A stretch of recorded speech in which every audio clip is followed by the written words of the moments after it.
representatives in Harrisburg to vote against or table both of these bills until such time as a meeting between the governor, state lawmakers from both chambers, and a panel of local municipal officials from western Pennsylvania can be arranged for the purpose of creating sensible legislation that takes into account all the facts related to the gas and oil industry.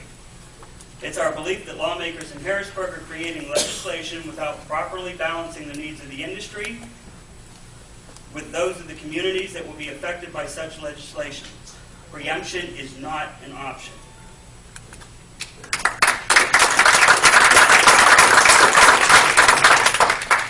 Now, I'd like to take a moment to thank the municipal officials or the representatives in attendance tonight. Represented tonight are 44 municipalities covering 7 counties.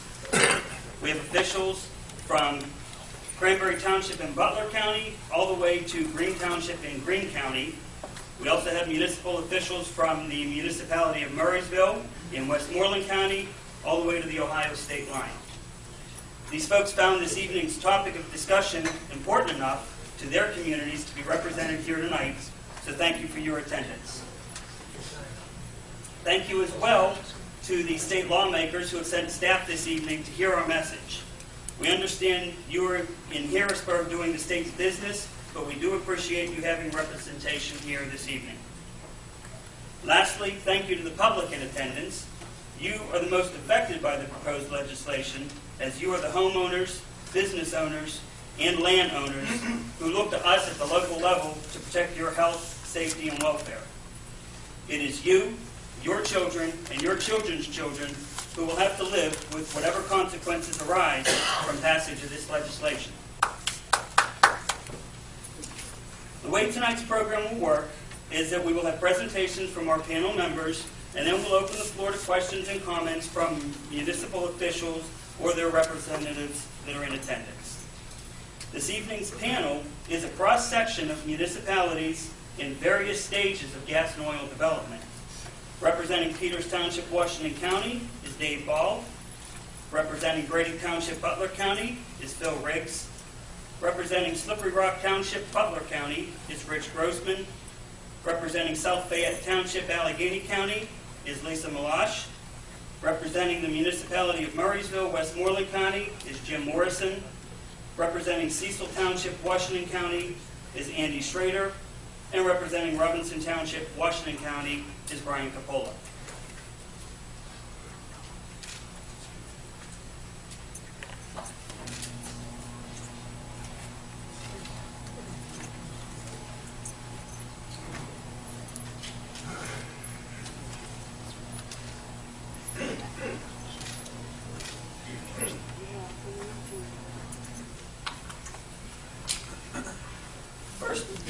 First up to discuss how municipalities derive their authority will be Dave Ball. But just before Mr. Ball comes up, I'd like to point out the slide up on the screen, which references the Supreme Court ruling Huntley and Huntley Incorporated versus the Borough Council of Oakmont. It's a PA Supreme Court 2009 ruling. As you can see on the screen, the Supreme Court recognized the fact that municipal officials are in the best position to determine where drilling activities should occur in their municipalities. And to quote the Supreme Court ruling, they stated that the MPC's authorization of local zoning laws is provided in recognition of the unique expertise of municipal governing bodies to designate where different uses should be permitted in a manner that accounts for the community's development objectives, its character, and the suitabilities and special nature of particular parts of the community. And with that, I'll introduce Dave Ball.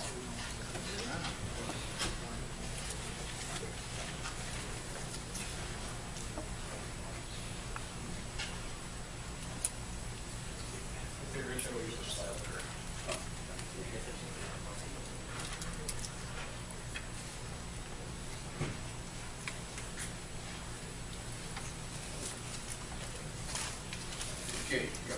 This is going to be very interesting. Our biggest problem this evening was to get this PowerPoint thing working. So now that it's working, we can all go home and know that we're technically competent.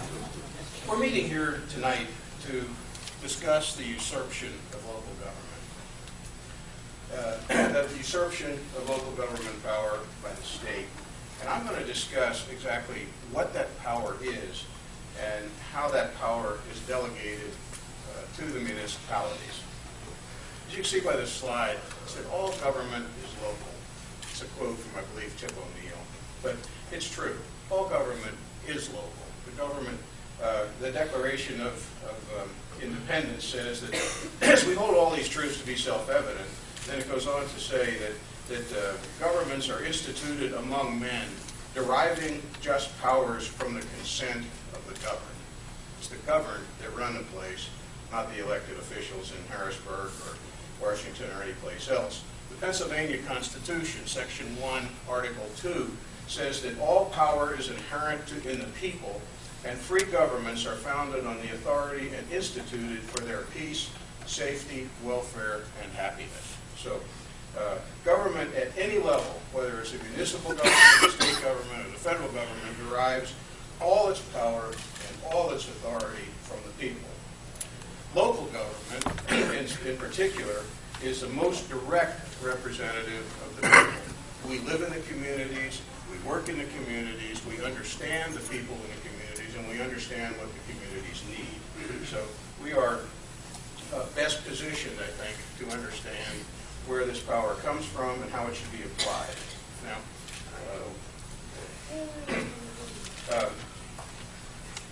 local government has many, many responsibilities, but among those responsibilities that we are specifically charged with and are most pertinent to what we want to discuss tonight is providing for the health, safety, and welfare of our citizens, as well as providing for the orderly development in our municipalities. These are constitutionally and legally mandated responsibilities for all locally elected officials.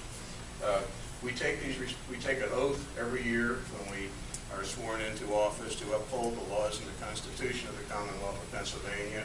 These are among those responsibilities, and if we do not have the ability to control our communities, it's very, very hard to uphold what we are elected to do. Responsibility for doing this is manifest primarily in the comprehensive plan and in our zoning plans. So, you're doing a good job here. This is really good. How are the comprehensive plan and the zoning plan, Lynn, how does the power for that derive to local government officials? As you can see by this slide, it starts out with the municipalities planning code. Now, the municipalities planning code says a lot of things that municipalities are responsible for, but among those things are to develop a comprehensive plan, to provide for land use and development, and to provide for some appeal system of that, of the ordinances and laws that we make, so that if somebody has a disagreement with it, there's an orderly way of taking care of it. And that appeal is through the court system. Not anybody in Harrisburg, not anybody in Washington, not an administrative body, but through the court system. Secondly, the comprehensive plan, which each community is responsible for developing every 10 years and updating, this is our guide. This is the strategic plan.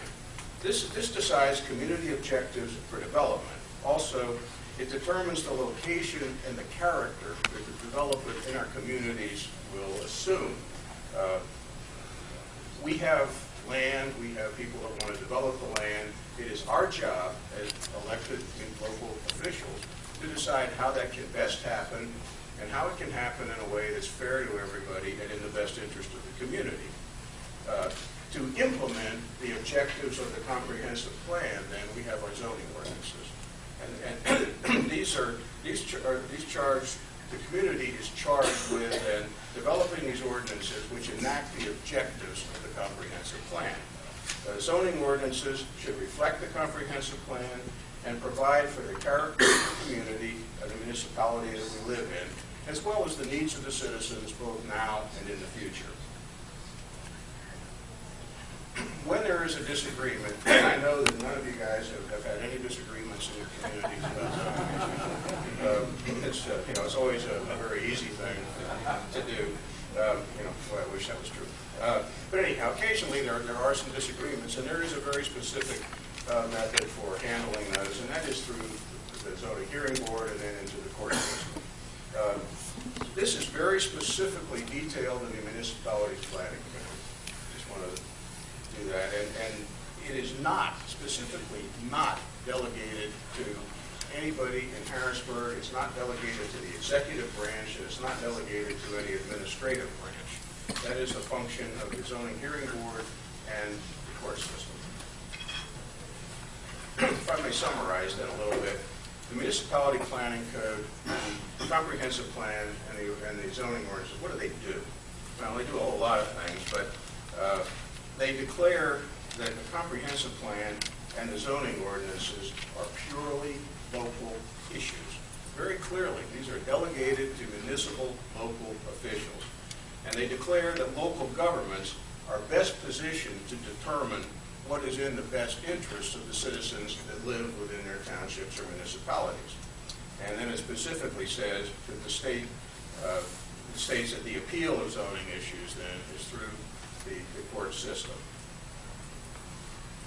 What municipality planning code and the zoning ordinances and the comprehensive plan do not do, underline do not do, is they do not promote the interest of any specific industry or business, nor do they allow the state or the county or any other government to decide local zoning issues.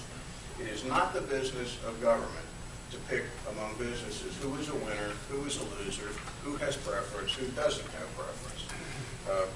How can we imagine, how can anybody that's not a primary stakeholder in the business of the township know better than the people that live there what they need?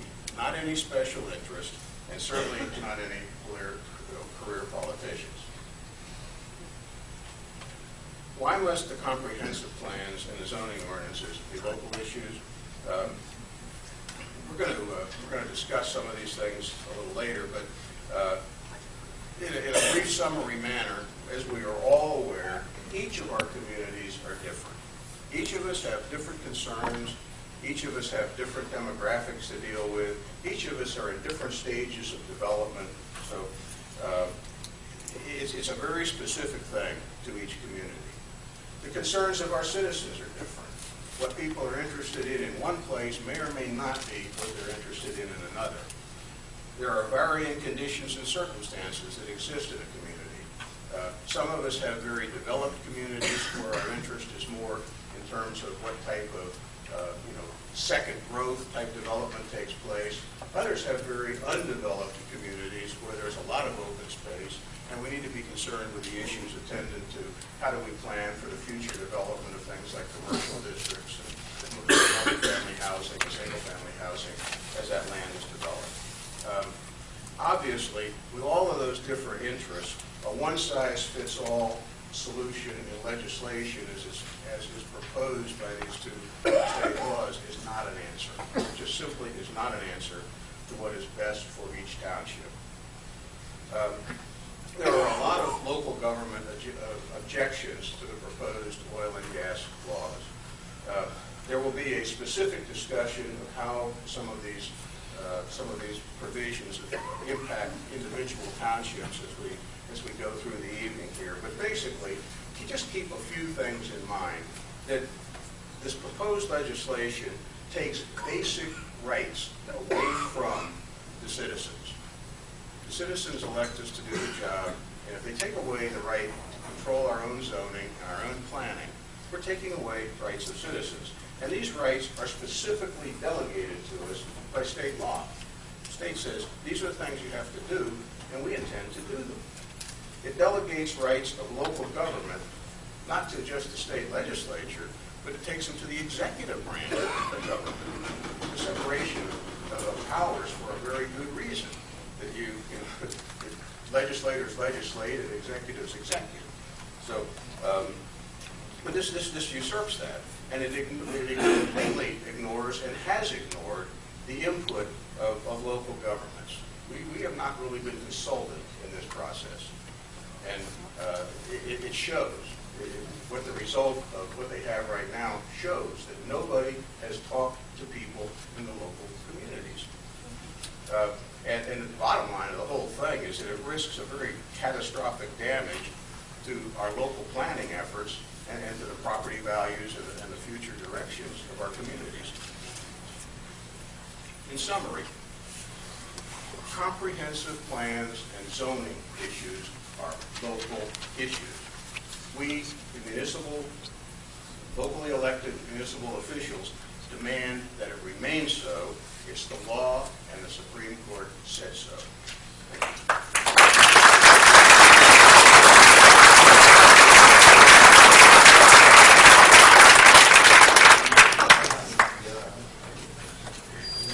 Thank you, Dave. Now to discuss issues in Butler County is Bill Riggs from Brady Township. Anyhow, my name is Phil Riggs. I'm a township supervisor in Brady Township, Butler County. We're a sleepy little community that's nestled into the northeast corner of Moraine State Park, if everybody's aware of where that's at. And anyhow, there have been some folks that have signed gas leases for their properties, and there are others that have them sitting on their coffee table for whatever lengths of time waiting for the price to go up. Anyhow, we've heard, a lot of us have been to meetings, we've had people come in and give little talks, but nowhere near the severity of other outlying communities that already have drilling operations going on. So what we've kind of been told is that we can't strengthen whatever zoning has already been put in place, the ones that were set up by the state. So my panel up there is thinking maybe we could put a noise ordinance in, and that's about the length of it.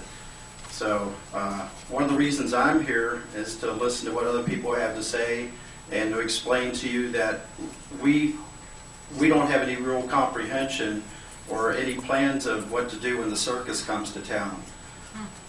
So that's about where we stand, and we've got a beautiful community, and we love that community. It's 1,400 people, and our township building is an 1800s one-room schoolhouse, so it's laid back. And I've been trying to tell these guys that we need to get ahead of the 8 ball a little bit on the things that are yet to come before people come in and start pushing us around and telling us how it's going to be done. So I'm in favor of local government being able to control the destiny of their citizens and not to put operations in the backyards of people.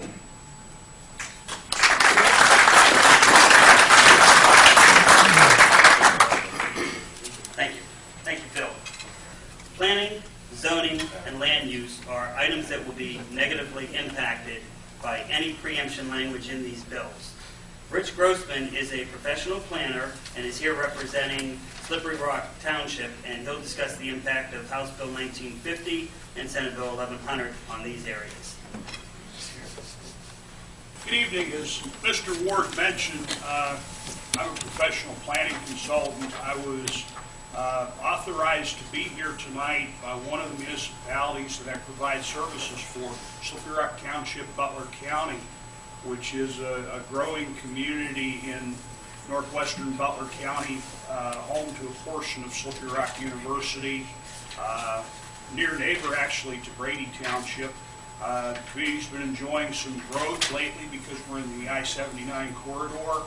We've enjoyed growth from Slippery Rock University, and since that growth began occurring in the 1990s, the Board of Township Supervisors took very seriously the charge of the municipality's planning code to plan for future growth and development, to try to prevent land use conflict. And if anyone has ever been in a college town, I can tell you both as a professional planner and as a resident of a college town that college students have a different lifestyle than families.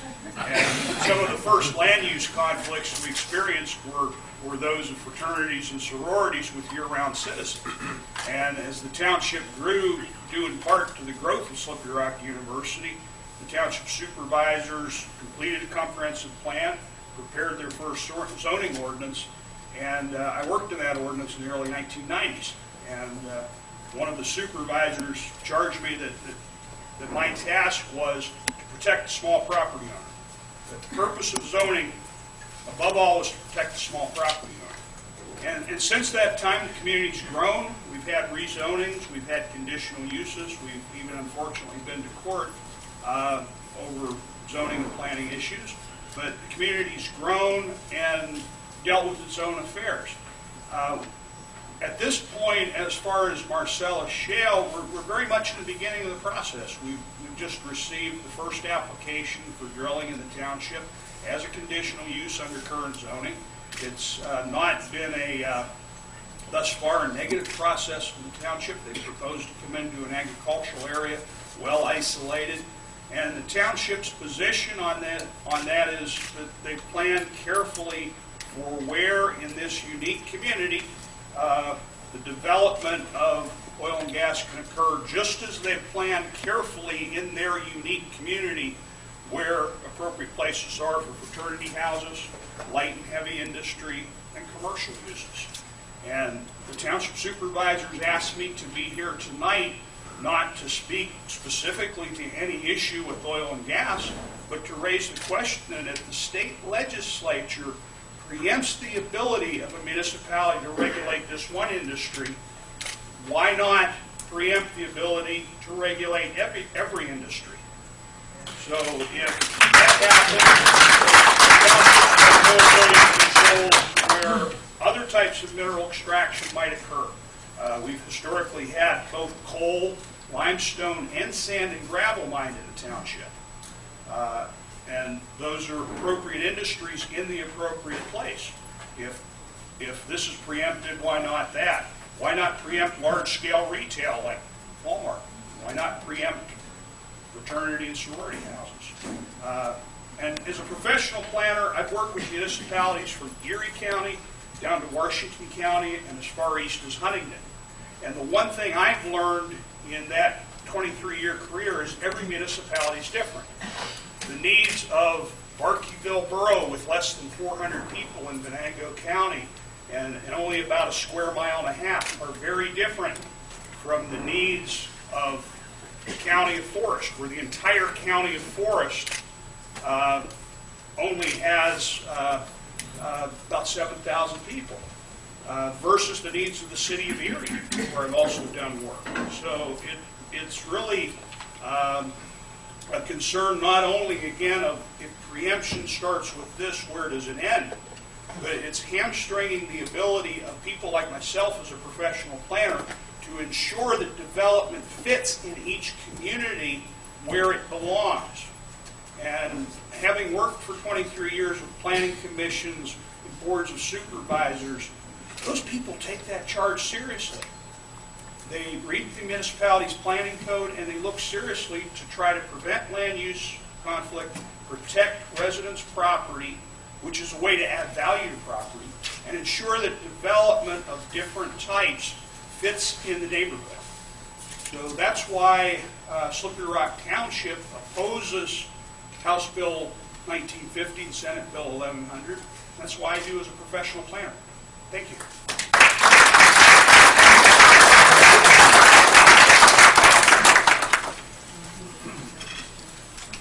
Thank you, Rich. Lisa Malash from South Fayette Township, Allegheny County, is here to discuss issues that will affect their zoning ordinances and pre-planning for future development of the industry in their community. Hi, and thank you very much. Would like to just note that I am Commissioner-elect, newly elected to the Board of Commissioners of South Fayette Township. And together with 3 other colleagues, we believe that we listen to the will of the people in our township who have voiced concerns about us being able to plan accordingly to what they want for where they've made their homes. Right now in South Fayette Township, we do not have any active drilling. We do have some areas of the township where drilling is permitted under our current zoning ordinance. And we're just kind of waiting to see what happens with that, certainly with some of this legislation that's proposed at the state level. One of the primary reasons that many of our residents primarily got involved is, there was a proposed application that was being discussed some time ago that would have been 200 feet away from our school. I don't know if anybody's familiar with South Fayette Township, but we have a tremendous school district that is really done very well, and people are moving into our township because of our school district. And what we heard loud and clear from the people that live in our township that have moved there because of our school district is they feared for their children's health and their safety. Certainly, we hear from the industry that the risk of incident may be minimal, but when you're talking about a child, there is no risk that is worth it, and we work very hard to keep our children's risk minimized. So, sometimes that just doesn't seem like good common sense. So we believe that the ability for local municipalities to govern what happens in certain areas in their township belongs at the local level with the people that live there that are going to be impacted, in their everyday life. And, the reality for the people that we know, and the majority of people in South Fayette, is there's a sense of anxiety because we don't know what is going to happen. Everyday conversations on the dinner table has been, are we going to move out of this township because we don't know what's going to happen? And are we going to pull our kids from the school district? And, if there's one thing I'd like the state folks to hear from us tonight is that, this is the everyday conversation that's being created among people living in some of these townships is, there's an uncertainty, and that's not fair. We should be able to plan accordingly to what people want for their townships and their local communities, and the people that live there know best. So, certainly, I think you said it very well about when you're trying to plan what you do in a community, there is no one-size-fits-all, and it depends on what's right for that community and the people that have made that their home. So, I'm here to answer any questions as well.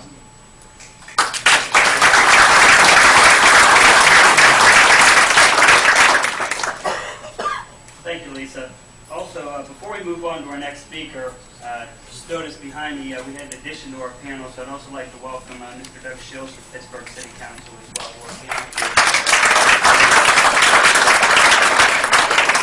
Our next speaker, Jim Morrison, will address the municipality of Murrysville and the impact that they expect as a result of preemption language. Municipality of Murrysville is a rural residential community in western Westmoreland County. Approximately 90% of that community is zoned residential.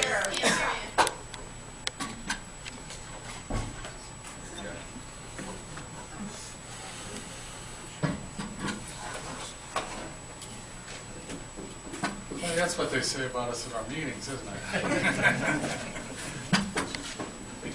Yeah, here we go.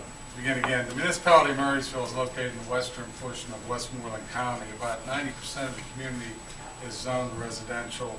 About 50% of it is developed. In October, we passed an ordinance, an oil and gas ordinance, which was a culmination of approximately 16 months of work. It was involving citizens groups. It was involving professionals, not only in the natural sciences, geologists, etc., but also representatives from the industry.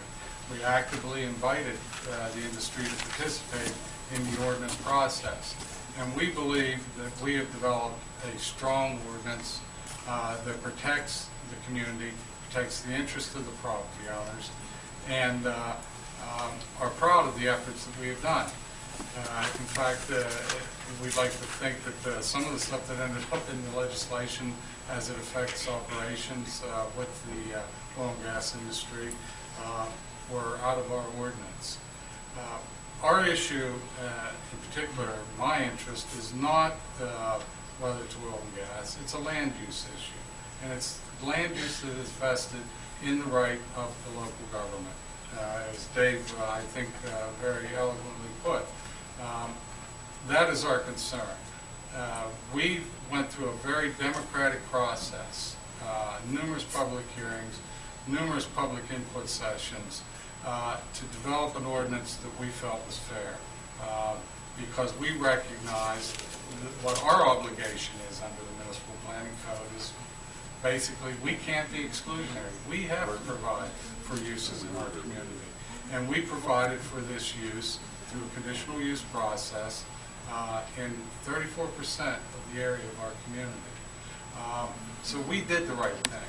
We followed the code. We recognized our limitations under the Oil and Gas Act, and we recognized our responsibilities through various court decisions and the civil rights that the industry has, as much as we would not like to admit that. But again, we did the right thing. We think we have a strong ordinance, and we believe that this is a local issue and a sovereignty issue, and support where we're heading with it.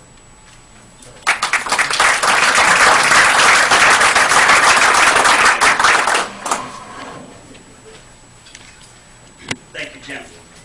Andy Schrader from Cecil Township, Washington County, has active drilling in their community, and he's here to talk about the effects they expect if House Bill 1950 or Senate Bill 1100 passes.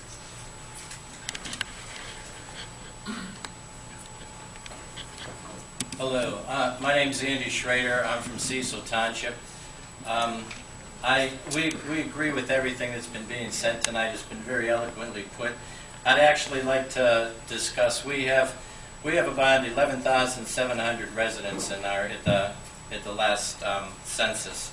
So we have an area where a lot of people are, and you know we're making the same decisions that everybody else is. We are trying to allow for the drilling and still be able to keep your residents safe at the same time.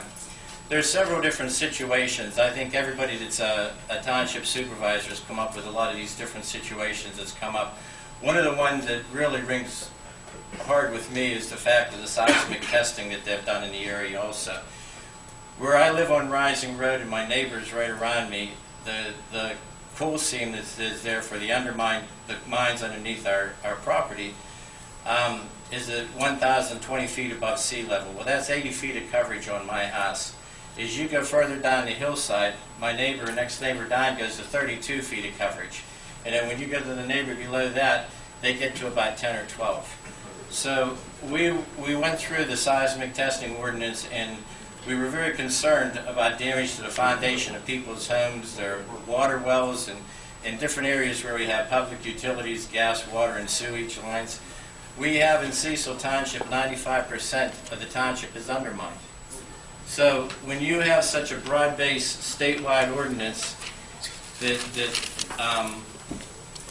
says, you know, you have to accept this blanket coverage, you need to be able at the local level to address these issues just like this. Another one is industrial zones. I know Lisa talked about schools too. And in Cecil Township, we have a Hills Henderson Elementary School and a Camden McMillan School District. And we have industrial, an I-1 and an I-2, which is the light and the heavy industrial. Well, the light industrial is right next to the elementary school. So I really don't have a problem, and neither do the other supervisors in our township, with having something like Russ Moore Floors that has a corporate warehouse there. But if you were to put a compressor station or a processing plant, as this blanket coverage says from the state, it creates a tremendous amount of problem with students that close. Another point I'd like to make is the industry talks about all the jobs created across the state of Pennsylvania. And they're absolutely right. Thousands of jobs have been created. And the one point I'd like to make, though, is these jobs have all been created under our local zoning and ordinances that we have in place right now. So what is the problem with it? I think we're all working very well together with the industry to address the problems for our residents, and to also let the gas companies come in and do the drilling and everything. So I feel that we need to not have the state legislature take away or preempt our local zoning laws. Thank you.